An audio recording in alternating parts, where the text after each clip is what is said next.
Prime Ministers, coordinating ministers, ministers, ladies and gentlemen, both the government of Singapore and the IISS were determined to have an important head of government deliver a special address at this 22nd ISS Shangri-La dialogue, and it's a distinct privilege for me to welcome on the stage Prime Minister Anwar Ibrahim of the Kingdom of Malaysia, who has worked tirelessly this last week, convening not one but two summits as chair of ASEAN and also as chair of the ASEAN GCC plus China summit, both of which were hugely successful. We recall that at the ASEAN summit, the principle was agreed that Timor-Leste would join before the end of the year as its 11th member, and the inclusion of China in the ASEAN GCC dialogue was vitally important and hugely of interest to the GCC partners that Malaysia was able to convene. It would be remiss of me in mentioning the GCC not to say that we too like to bring the Middle East and Asia together, and as we do the IISS Shangri-La dialogue, we also convene at the end of October, the first day of November, the IISS Manama dialogue, so we hope there will be strong ASEAN representation also at that event. And with that, I want to invite the Prime Minister to make his remarks from the podium and then have a conversation with us on this 22nd IISS Shangri-La dialogue. Prime Minister, the podium is yours.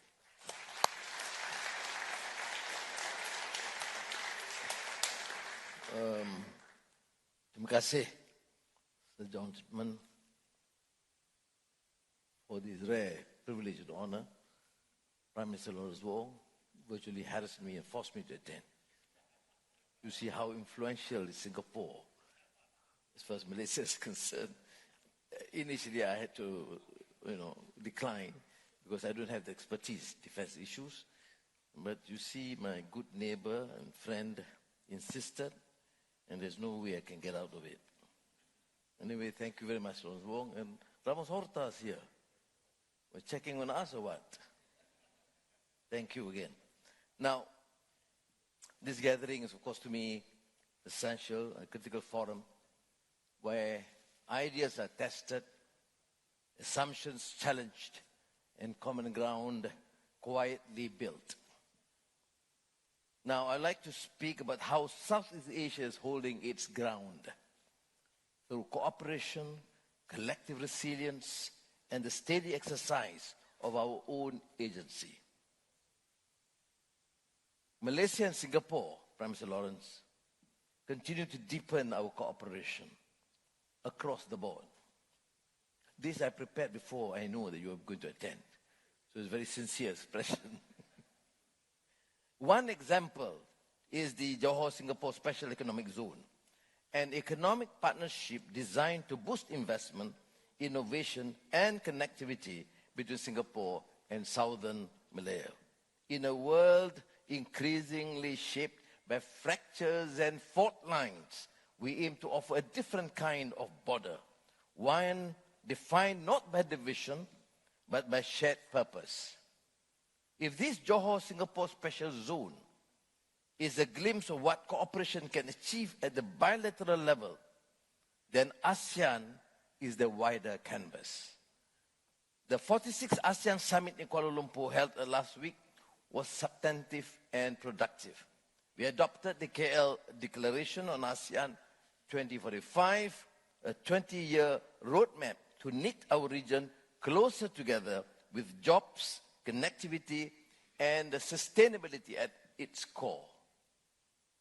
This is the kind of groundwork on which lasting security is built. We made the historic decision to admit Timor-Leste as ASEAN's 11th member, with formal admission expected at the summit in October. Now, the situation in Myanmar remains grave, but we are not standing still.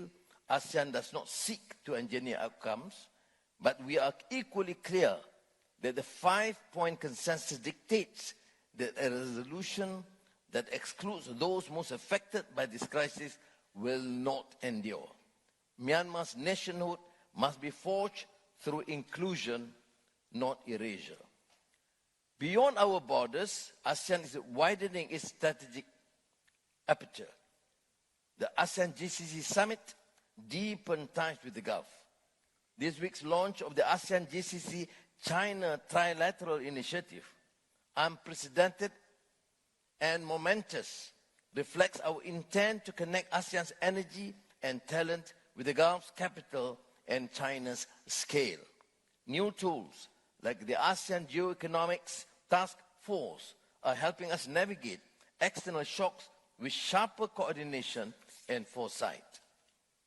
And while such headlines matter, the real strength lies in what happens beneath them, or what happens within us, as in what Tocqueville describes as the habits of the heart. Rituals that help to establish and sustain democratic institutions with a coherent moral ethos. And that gives us habits of cooperation, trade facilitation, cybersecurity frameworks, cross-border data rules, cultural cooperation. They may not be as dramatic, but they are no less vital, for they give Southeast Asia greater impetus to work together. And the more we act together, the harder it becomes to be pulled apart by external gravity. Preserving our autonomy is not about resisting others. It is about strengthening ourselves. This, in essence, is what ASEAN centrality is about. The same spirit shaped the ASEAN leaders' statement on global and economic and trade uncertainty. We warn of the dangers of unilateral actions, retaliatory tariffs, and the growing risk of global fragmentation. We affirm ASEAN's commitment to an open, predictable, and rules-based trading system, not because it is expedient, but because it is essential. Southeast Asia is not new to globalization. We are one of its original crossroads. From the trade routes of Malacca Sultanate, Majapahit empires, kingdoms across Southeast Asia, to the data centers of today, our region has long depended on openness to goods, capital, ideas, and people. This openness has anchored our prosperity, established our politics, and strengthened regional cohesion. What holds true for us holds true elsewhere. Where trade flourishes, stability follows. When it falters, the consequences ripple far beyond any one region. Economic openness is not just about creating prosperity and growth. It is a source of equilibrium, both between nations and within them, to deal with pressing issues that affect the people, such as poverty, social inequities, or even digital divide. Open markets create the kind of mutual exposure between nations that encourages caution, not confrontation. And when this system is disrupted, markets lose their bearings. Investor confidence wavers while financial flows seize up. What began as a commercial rupture becomes a systemic shock. History reminds us that these shifts are rarely gradual. This commitment reflects the realities we face every day as open, export-driven economies, deeply connected to global markets. For countries like ours, fragmented trade raises costs, lower resilience, and depressed investments. Currency volatility and investor flight do not respect borders, and disruptions in energy, food, or critical minerals cascade quickly through societies. We are therefore under no illusion about the security challenges ahead. But in Southeast Asia, we have learned that lasting stability begins with steady fundamentals, clear policies, and a long view. Trade is not a soft power indulgence. It is part of our strategic architecture. And like any critical system, it must be protected not from competition, but from the onslaught of arbitrary imposition of trade restrictions. All this talk about trade does not mean that we are oblivious to the hard security challenges facing our region. Voltaire famously observed that optimism is the madness of insisting that all is well when we are miserable. This is undeniably a sobering moment in history. The number of armed conflicts is now at its highest since the end of the Second World War. From war in Ukraine, to genocide in Gaza, to civil strife in Myanmar, Sudan, and the Sahel. We must not allow selective outrage or strategic fatigue to dull our moral clarity. Indeed, the genocide in Gaza is a test of our collective conscience, the scale of devastation, the open defiance of humanitarian norms, and the paralysis of institutions meant to uphold them demand more than sympathy. They demand consistency and action.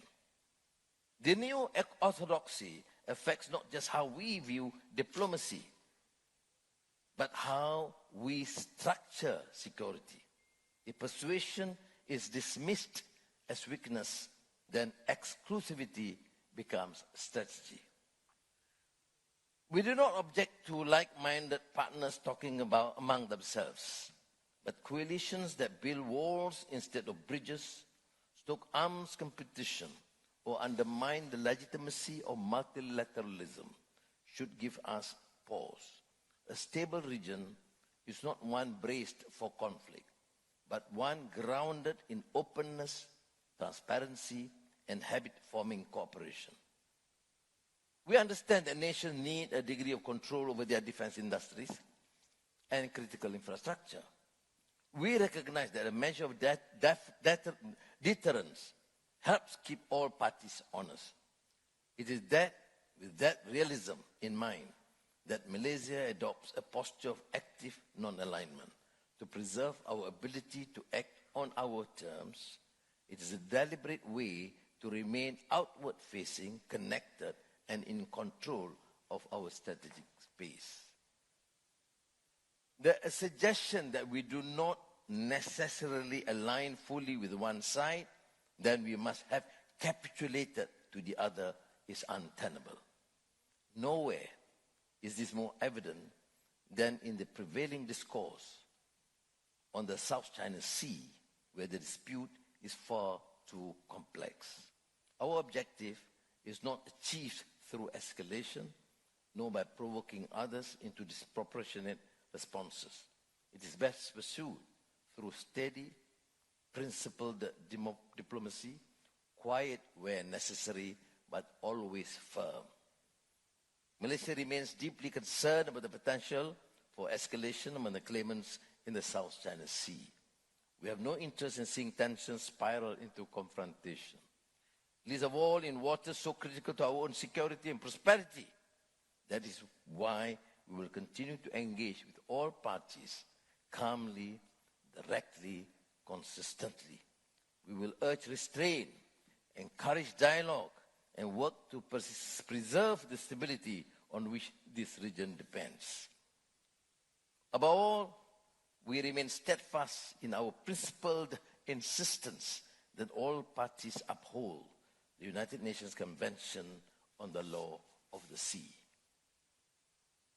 Prime Minister, ladies and gentlemen, Malaysia does not believe in spheres of influence. History has shown that when major powers attempt to divide the world into exclusive zones of control, smaller nations are often left voiceless.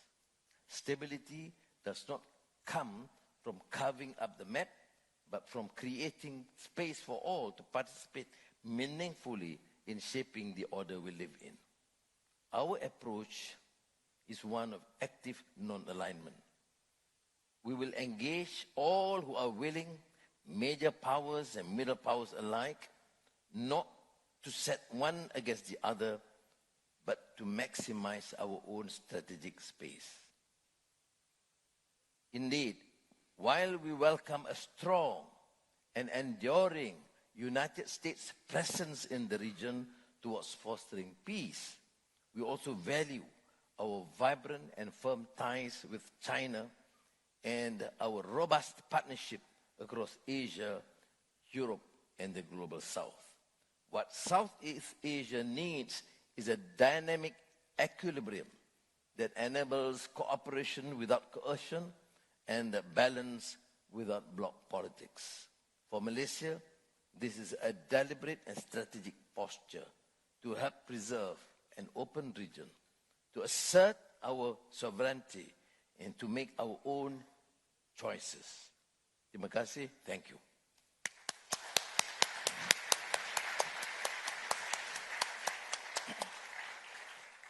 Prime Minister, thank you very much for that thoughtful, principled, elegant and strategic presentation, rich in strategic epigrams, if I can put it that way, how habits of the heart could lead to habits of cooperation, the importance of trade in encouraging caution rather than confrontation, your wonderful reflection that trade is not a soft power indulgence, your reaffirmation of the importance in a dynamic environment of active non-alignment, and your call not to permit strategic fatigue to dull our sense of moral purpose, and your combination of geoeconomics and geopolitical reflections will have been wonderfully received by the delegates here. You kindly agreed to take 4 or 5 questions, so what I think I will do, with your permission, is invite 4 or 5 to pose them, and then you can respond to those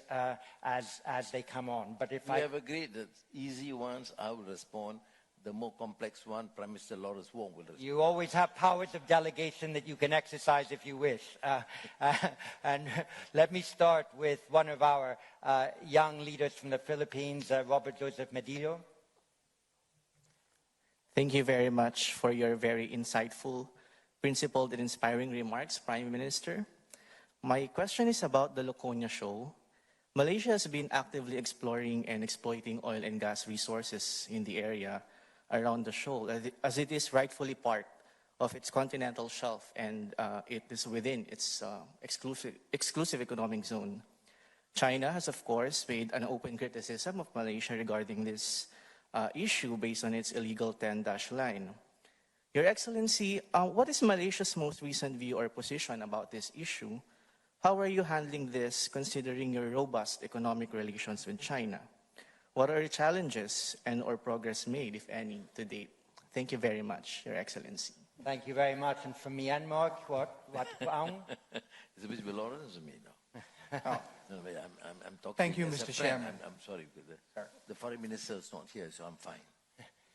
Now, I thought we would take 2 or 3 if we could, okay, all right. and give you Thank time to compose an answer to them. So, Kyo Get Aung from Myanmar. Thank you, Mr. Chairman, and thank you, Mr. Prime Minister, for your thoughtful remark. So I have the 2 questions regarding the Myanmar, so possible election. So in Myanmar, the State Administration Council has indicated plan to hold their election under their constitutional and the electoral framework. So what will be the Malaysian position as the ASEAN chair on any possible election conducted by the SAC? And there is another scenario, if the China and some other ASEAN member states choose to endorse their SAC organized election, how will the Malaysia as an ASEAN chair respond to such division within the bloc? Thank you. Thank you. And from China, Chi Zhang. Thank you, Dr. Chipman. Good afternoon, Prime Minister. In your speech, you emphasize the ASEAN centrality. Nowadays, however, the United States is imposing high tariff upon ASEAN countries, trying to press them to take side.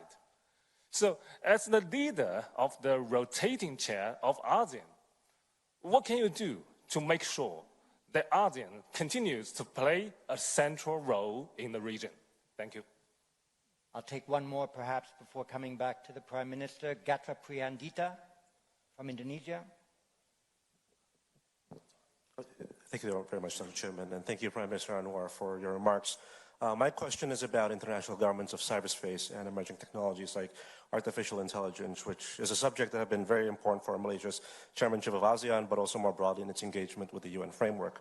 More states are now developing cyber capabilities, and more militaries are now developing lethal autonomous weapons. There are a lot of concerns, obviously, about their growing use outside of legal and ethical frameworks.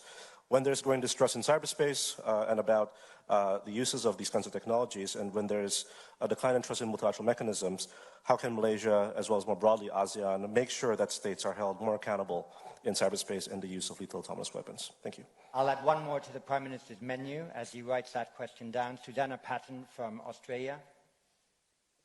Thank you. Mr. Prime Minister, you mentioned the importance of ASEAN holding its collective strength and unity. There is one ASEAN country that has been particularly on the daily front line of coercion within its exclusive economic zone by a much larger neighbour, China, and that is the Philippines. I'm interested if you think there is anything more that ASEAN could do to show solidarity with Manila. I think we have 6 or 7 items on your menu.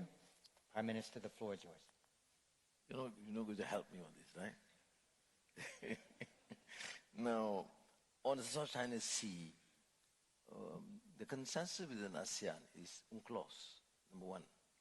Number two, to define it further, we agreed that there should be a code of conduct.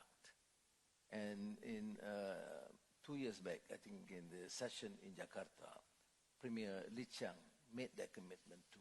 So we have to proceed towards that. So that means there has been this sort of understanding. We're working towards that code of conduct to make sure that the explorations, the interests of countries be protected, and other countries, including China or United States or other countries, also respect that parameters. And right now, of course, there is no real clarity on exact point of reference.